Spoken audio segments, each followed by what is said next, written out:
عبرت دیکھ کر حاصل کرو کہ اللہ میرے اور آپ کے گھر میں ایک ایک حافظ قرآن بنائے. بیٹھنے کا آنے کا مقصد بیان تو آپ مستقل مسجد میں تعلیم سنتے ہی رہتے ہیں. بڑوں نے کہا کہ عورتیں اپنے گھر میں تعلیم کریں اور لوگ مسجد میں بیٹھیں تعلیم میں بیٹھیں. یہ بڑوں کا اوپر سے چلا آ رہا ہے ایک نصاب بنایا انہوں نے. اور یہ فرمایا مولانا اشرف علی تھانوی رحمۃ اللہ علیہ نے مہینے میں ایک واز عورتوں میں بھی ہو جانا چاہیے. مولانا کا نہ کہ عورت کا. عورت کو زبانی بیان کرنے کا حق نہیں. وہ صرف کتاب دیکھ کر کتاب میں پڑھوا سکتی ہے, بتا سکتی ہے, لیکن زبان سے اس کو حق نہیں ہے. اس لیے عورت امام نہیں بن سکتی.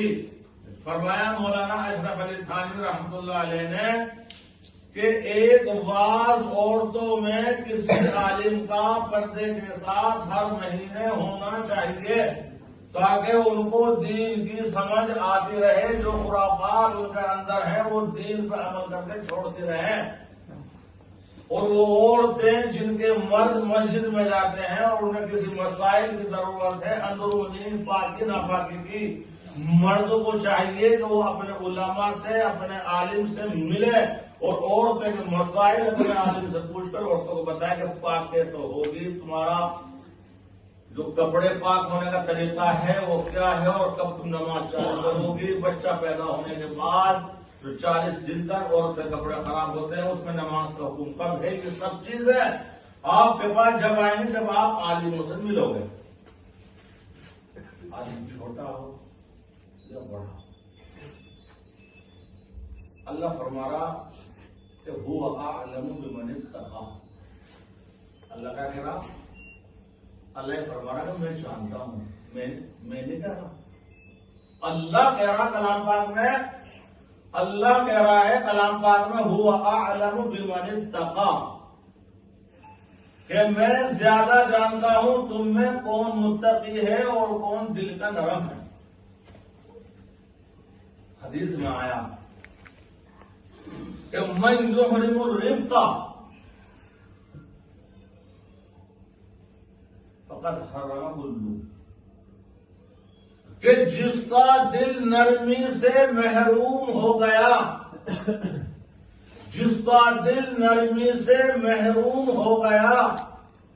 اس کا کل کا کل خراب ہو گیا. مقصد کیا کہ میں ایک غریب کو دیکھ کر اگر میرا دل نرم نہ پڑے تو میں محروم ہوں, اللہ کے نعمت سے محروم ہوں. میں ایک اپاہج کو دیکھ کر اگر اللہ نے مجھے اسے خدمت کرنے کا موقع دیا اگر میں اسے خدمت نہ کر سکوں تو بیکار. اللہ نے مجھے سرمایہ دار بنایا اور میں کسی غریب کو دیکھ رہا ہوں اور اگر میں اس کی کچھ خدمت نہ کر سکوں تو کل بکل سے محروم ہے. مقصد کیا کہ سامنے والے کو دیکھ کر اے اللہ تو نے ہمیں اس سے اچھا بنایا تو میں اس کی مدد کر دوں, کچھ تعاون کر دوں. تو فرمایا کہ من یحرم الرفق کہ جو دل کی نرمی سے محروم ہو گیا وہ کل بکل سے محروم ہو گیا. ہمارا یہ گاؤں الحمدللہ پورے ہندوستان کے اندر فیمس ہے.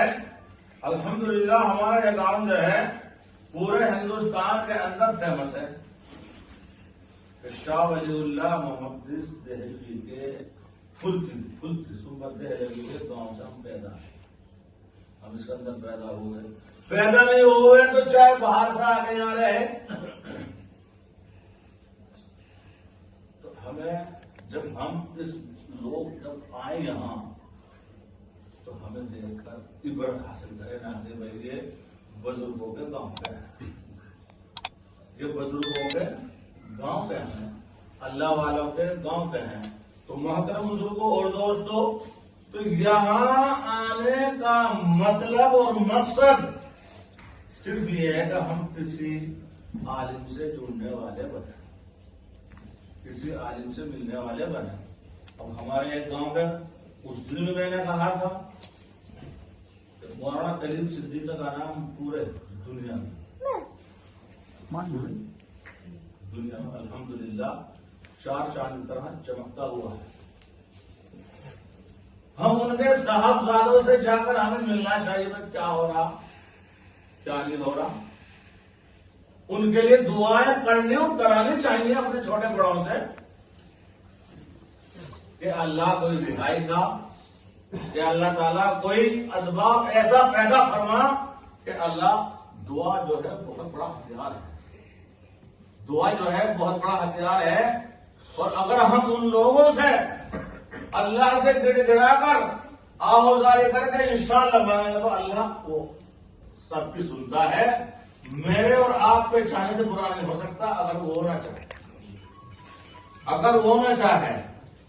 میرے اور آپ کے چاہنے سے برا نہیں ہو سکتا اگر اللہ نہ چاہے. تو ہم مل جل کر کم سے کم گھر جا کے ان کے،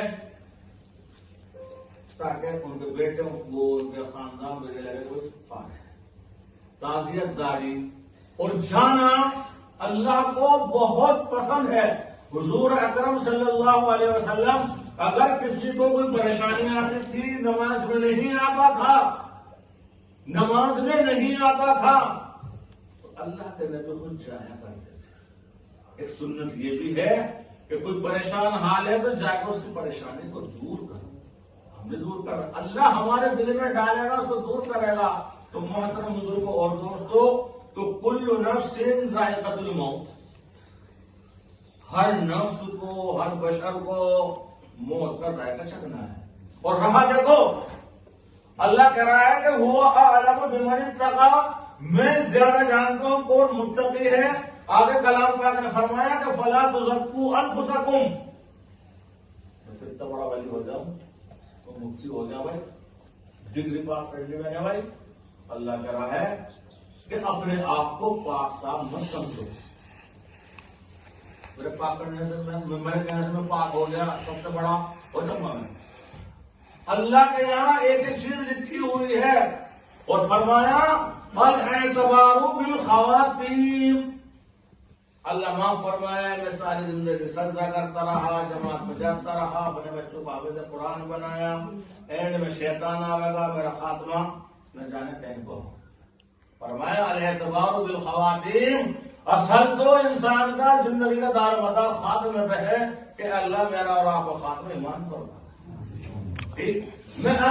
میں سفید اسی لیے فرمایا کہ خاص طور سے جمعے کے دن، خاص طور سے جمعے کے دن، خاص طور سے جمعے کے دن نہ جانے کون اللہ کا بندہ عالم مسجد میں بیان کرنے آ جائے، صفحے اول پہ سنت نہ پڑے. کیوں؟ صفحے اول پہ بعض مرتبہ سنت پڑھنے سے شیطان یہ ورورہ ڈالتا ہے سارے لوگ آئیں گے تجھے دیکھیں گے صفحے اول پہ. ارے صفحے اول پہ بیٹھنا اور امام کے پیچھے رہنا بہت بڑا ثواب ہے، لیکن سنت پیچھے پڑھ کے آگے بیٹھ جائے تاکہ لوگ دیکھنے والے یہ لگے یار یہ تو اپنے کو بڑا سمجھ رہا صفحے اول پہ نماز پڑھا، لوگ دیکھیں گے. اس لیے فرمایا کہ سنت گھر سے پڑھ کے چلے اور گھر پہ جائے.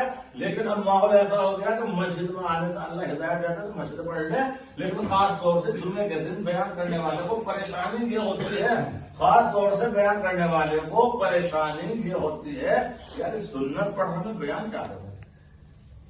چیز کا خیال رکھیں، ہم اور آپ کو رکھیں تاکہ تکبر کی بو نہ آ جائے. اس لیے فرمایا کہ الاعتبار بالخواتیم، الاعتبار بالخواتیم، کہ ایمان کا خاتمہ، آدمی کے خاتمہ اصل اس کی موت پر ہے. اب دیکھو مولانا کوئی 55 سال کا ہو گیا، کوئی 60 سال کا ہو گیا، اے بچے کیا بات کر رہا ہے اس سے؟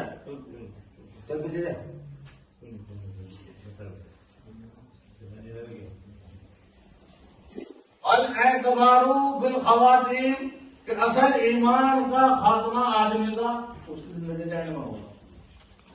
علامہ فرمایا، حدیث میں آیا، علامہ فرمایا کہ جس نے عالم کی بے قدری کی ہوگی، اپنے عالم کی عزت نہ کری ہوگی، علامہ فرمائے قبر میں اس کا رخ بدل دیا جاتا ہے.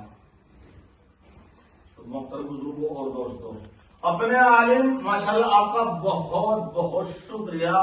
میں آپ کا شکریہ بھی نہیں ادا کر سکتا. آپ لوگوں کو ہمارے بچے نے دعوت دی، آپ لوگ آئے تو آپ کا بہت بہت شکریہ. آپ کا میں احسان نہیں بھول سکتا کہ دین کی خاطر آپ لوگ آئے، دین کی خاطر آپ لوگ آئے. اور اپنے جیسا بھی تمہارا عالم ہے اس کی بات سننے کے لیے آپ بیٹھ گئے. اللہ آپ سب کی اور میری عمر دراز فرمائے اور سب کی جو پریشانی حال ہیں ان کی پریشانی کو دور فرمائے. تو محترم بزرگوں اور دوستوں، آپ کو یہاں بلانے کا مقصد صرف یہ ہے کہ ہم اپنے نمازوں کی پابندی کریں، اپنے جوان بچوں کو دیکھیں کہ وہ عشاء کے بعد کہاں جا رہا ہے. بتاؤ ایمانداری سے بتاؤ، میرا اور آپ کا حق ہے کیا؟ ماں باپ کا خریدا. تو اپنے بچوں کو غیر آلودگی سے، وہاں آلودگی میں رہنے سے انہیں بچاؤ، ان کی بات خوش رکھو. لیکن یہ کب ہوگا؟ جب آپ اپنے چھوٹے چھوٹے بچوں کو دینی لائن سے لگاؤ گے، اپنے چھوٹے چھوٹے بچوں کو دینی لائن پہ لگاؤ گے تو وہ تمہارا کہنا ماننے گا. اور جس بچے میں کٹنگ بالوں کی غیروں کو دیکھ کر کٹانی شروع کر دے وہ بچے تمہارے بس سے باہر ہو گیا. یاد رکھنا میری بات، یہ یاد رکھنا میری بات. اگر آپ نے اپنے بچوں کو یہ کہا کہ نائی کی دکان پہ جا کے بال پورے برابر کر کے آنے ہیں اور نہیں کرا گیا تو بچے تمہارا بگڑے گا. بتائیں ایمانداری سے بتاؤ، اخبار دو. تو محترم بزرگوں اور دوستوں، کلام پاک نے فرمایا کہ کل نفس ذائقۃ الموت، ہر نفس کو، ہر بشر کو موت کا ذائقہ چکھنا ہے. مردے کی حالت میری بھی ہونی اور آپ کی بھی ہونی. مرنا مجھے بھی، میرے بڑے بھی گئے، میں بھی جاؤں گا، میرے چھوٹے بھی جائیں گے، سب کو وہیں جانا ہے. اور ایک دن موت کی موت آئے گی. موت کو کہہ دیا جائے گا اب تو مٹی ہو جائے، خون اترا ہوگا. المیت فی القبر کالغریق المتعوذ ينتظر دعوت عن اب او اخ او صدیق. محترم بزرگوں اور دوستوں، میں ذرا جب سے بیمار ہوا، دماغ بڑے پریشر کے 3 گولی کھاتا ہوں. دماغ معاف کرنا جو میں کچھ کہہ دیتا ہوں تو آواز ہے معاف کرنا، تو میرا بی پی تھوڑا سا ہائی ہوتا ہے. 3 گولی کھاتا ہوں 24 گھنٹے کے اندر. تو ذرا ویسی بات برداشت نہیں ہوتی، معاف فرمانا. المیت فی القبر، مرنے والا ڈوبنے والے کی طرح ہوتا ہے. مرنے والا ڈوبنے والے کی طرح ہوتا ہے کہ جیسے ڈوبنے والے کو ایک تنکے کا سہارا کافی ہوتا ہے، جیسے ایک ڈوبنے والے کو تنکے کا سہارا کافی ہوتا ہے. ذرا سا ڈوبنے والے کو ہاتھ میں آ جائے تو اللہ اس کی ناؤ پانی لگا دے. تو مرنے والا ڈوبنے کی طرح ہوتا ہے اور وہ ہر وقت انتظار میں رہتا ہے کہ میرے بھائی کی طرف سے، میری بیوی کی طرف سے، میرے دوست کی طرف سے کچھ آئے. حلوہ نہیں، چادر نہیں، چراغ نہیں، اگربتی نہیں، صرف یہ کہ اللہ ہمارے فلاں بھائی مر گئے ہیں، اللہ ان کی مغفرت کر دے. تو میں بھی اور آپ بھی اس دعا کے محتاج ہونے ہیں. تو اگر میں اپنی اولاد کو نیک بنا کے جاؤں گا تو انشاءاللہ وہ نماز میں کم از کم یہ تو کہے گی کہ اللہ تو میرے والد کی مغفرت کر دے. اب میرا باپ مر گیا تو میں اپنے باپ کو تھوڑے بھول بچے نے مجھے پڑھایا، روکھی روٹی کھا کے مجھے پڑھایا لکھایا، باہر خرچہ دیا، تو میں تھوڑے ہی ان کو بھولوں گا. وہاں اگر میں پینٹ شرٹ والا ہوتا تو میں بھول جاتا. تو مرنے والا ڈوبنے والے کی طرح ہوتا ہے. یہ بات محترم بزرگوں دوستوں میرے اوپر بھی آئے گا اور آپ کے اوپر بھی آئے گا. اللہ معاف فرمائے. اور جب موت کا لکھا ہوا پروانہ سامنے آ جاتا ہے تو نہ وہ 1 منٹ ادھر نہ 1 منٹ ادھر ہوتا ہے، نہ 1 منٹ ادھر نہ 1 منٹ ادھر. اس وقت ہر آدمی کہتا ہے کہ ڈاکٹر کو بلا لو، کہتے ہیں نا سب. جب پیروں پہ وہ ہاتھ رکھتے ہیں تو کہتے ہیں کہ پیر ٹھنڈے ہو گئے، آگے ہاتھ رکھتے ہیں تو کہتے ہیں یہ ٹھنڈا ہو گیا، جب یہاں رکھتے ہیں تو بس سانس چل رہا ہے. کوئی کیا کہتا ہے کہ انہیں آگے زمزم پلا دو، زمزم کو پانی پلا دو، کوئی شہد پلا دو. مرنے والا بیچارہ ٹینڈر کر جائے گا، اللہ معاف فرمائے. ہر آدمی کو اپنے پیچھے پڑھ لینی چاہیے. تو اللہ معاف فرمائے مطلب جو یہ کہنے کا جی تو مرنے والا ٹکٹکی نگاہوں سے دیکھتا ہے. وہ باپ جس نے ہمیں پالا تھا، وہ باپ جس نے ہمیں بڑا کرا تھا، وہ باپ جس نے ہماری شادیاں کی تھی، وہ باپ جو باہر چارپائی پہ سوتا تھا، اندر اپنی بہو دلہن کو سلاتا تھا، آج وہ ہمارے سامنے نہیں ہے. تو کیا ہم ان کے لیے اپنی ہر نماز میں یہ بھی نہیں کہہ سکتے اللہ ان کی مغفرت کرو؟ جہاں حدیث میں آیا وہاں یہ بھی آیا کہ وَقُلْ رَبِّ ارْحَمْهُمَا كَمَا رَبَّيَانِي صَغِيرًا. یہ لفظ ہے کہ اے اللہ جیسا ہمارے باپ نے ہمارے ساتھ ہمارے بچپن میں شفقت کرتا تھا، اے اللہ وہ قبر میں ہے، ان کے اوپر رحم فرما، ان کے اوپر رحم فرما. تو محترم بزرگوں اور دوستوں، آپ کو یہاں بلانے کا مقصد صرف یہی ہے کہ 1-2 بار اللہ اور میرے لیے اور آپ کے لیے نجات کا ذریعہ بن جائے، نجات کا ذریعہ بن جائے. اور آپ کو ماشاءاللہ اسی نیت سے یہاں آئے ہیں اور بیٹھے ہیں کہ انشاءاللہ کچھ لے کے جائیں. دینے والا میں نہیں ہوں، وہ اللہ ہے، وہ اللہ ہے، دینے والا ہے. اور یہاں اس لیے آئے کہ شب قدر ہے، جاگنے کی رات ہے، ابھی ہمارے ہوش و حواس باقی ہیں. اللہ کہہ رہا ہے کہ آ جاؤ، مانگ لو، کچھ کہہ لو، دل کی صفائی کر لو. تو محترم بزرگوں اور دوستوں، انشاءاللہ نیت یہ لے کے جائیں گے، انشاءاللہ یہ نیت لے کے جائیں گے، اپنے دل کو نرم رکھیں گے. اور جب دل نرم ہوگا تو زبان آٹومیٹک نرم ہوگی. جب زبان نرم ہوگی تو ہماری چال ڈھال بھی نرم ہوگی. جب نرم ہوگی تو ہمارے سے کسی کو فیصلہ. فرمایا تم میں بہترین آدمی وہ ہے جو لوگ تم سے فائدہ اٹھائیں. بہترین آدمی کون ہے؟ خیر الناس من انفع الناس. بہترین آدمی جو ہے وہ ہے جو تم سے فائدہ اٹھائے. فرمایا کہ مومن کی شان کیا ہے؟ المؤمن لا یخدع ولا یخدع. مومن کی شان کیا ہے؟ نہ دھوکہ دیتا نہ دھوکے میں آتا.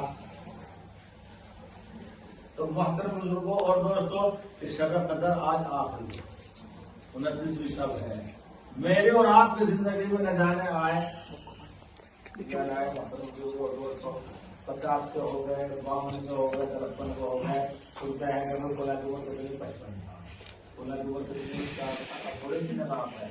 فرمایا 40 سال کے بعد تو قبر کی تیاری کر لیں. کیا فرمایا؟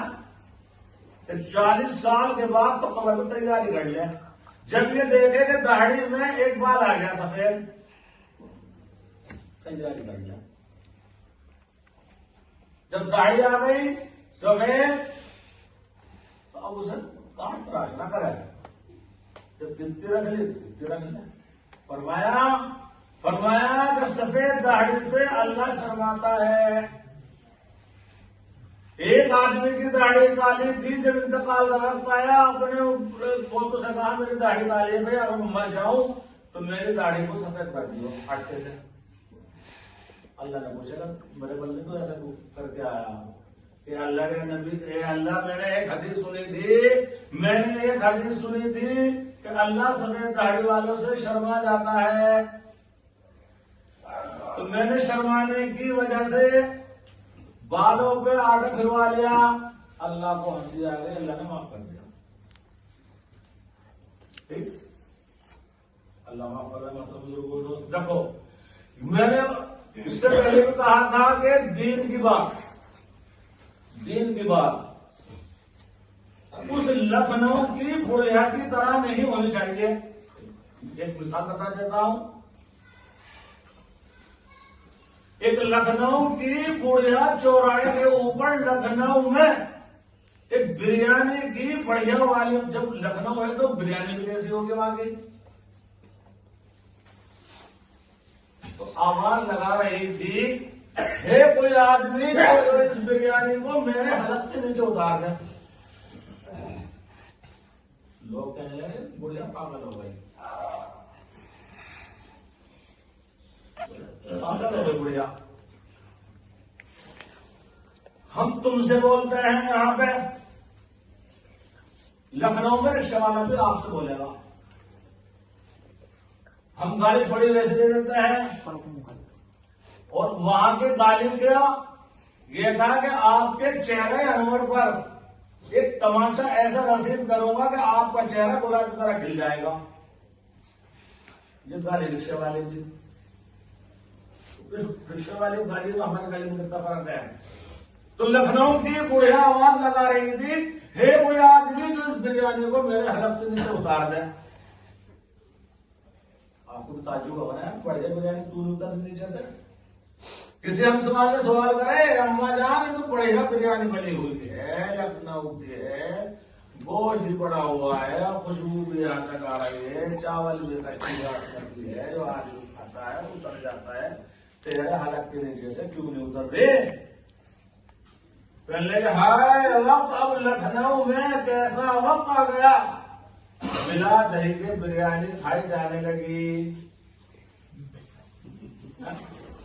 مسئلہ تو جیسے اس بڑھیا کے حلق کے نیچے سے بریانی اتر رہی تھی, تو ہمارا حال ایسا ہو گیا کہ دین کی بات ہمارے حلق کے نیچے سے اترتی ہے. بات سمجھ میں, مثال کا مطلب یہ بڑھیا کو حلق کے نیچے بلا دہی کے لیے اتر پا رہی تھی, اور ہم عالموں کی نقد کر کے ہمارے دل میں اتر تھی. جگہ جگہ ہم لوگ تبصرہ کرنے کے لیے بیٹھ جاؤ. فرمایا کہ ولا تزرو وازرۃ وزر اخری, کوئی کسی کا بوجھ نہیں اٹھائے گا. قیامت کے دن, روز محشر کے دن, نامہ عمل دائیں بائیں ہاتھ میں چلے جانے کے دن, کوئی کسی کا بوجھ نہیں اٹھائے گا. اپنا بوجھ کو بوجھ اٹھاؤں گا, میں غلط کر رہا ہوں میں بھروں گا. فرمایا کہ اگر کسی نے کسی کی اتنی سی زمین بھی داب لی, ایک انگلی کے برابر, اسے قیامت کے دن اس زمین میں دھسایا جائے گا. تو مکان بناتے وقت پڑوسی کا دھیان رکھو کہ تیری زمین میرے پاس نہ آ جائے. کھیت جوتتے وقت دھیان رکھو کہ حل اللہ پڑھتے ہو ادھر کو نہ چلا جا. بات صحیح کرا بولتے رہا آپ کو کیا نہیں. آدمی زمین جب مکان بناتا ہے تو ایسے سوچتا حضرت نوح کی عمر ہو گئی تھی 950 سال, اب تو میں کچھ نکل کو مر جاؤں. اس لیے بڑوں نے کیا کہا, مکان بناتے وقت کیا دعا دے کے جانا, اللہ لہنا نصیب کرے. شداد نے جنت بنوائی تھی اور روپے لگا کے, ایک پیر اندر تھا ایک پیر باہر تھا, اپنی جنت کو دیکھنے جا رہا تھا. مکان کو ایک ادھر تھا ایک ادھر تھا, روح قبض کر لی.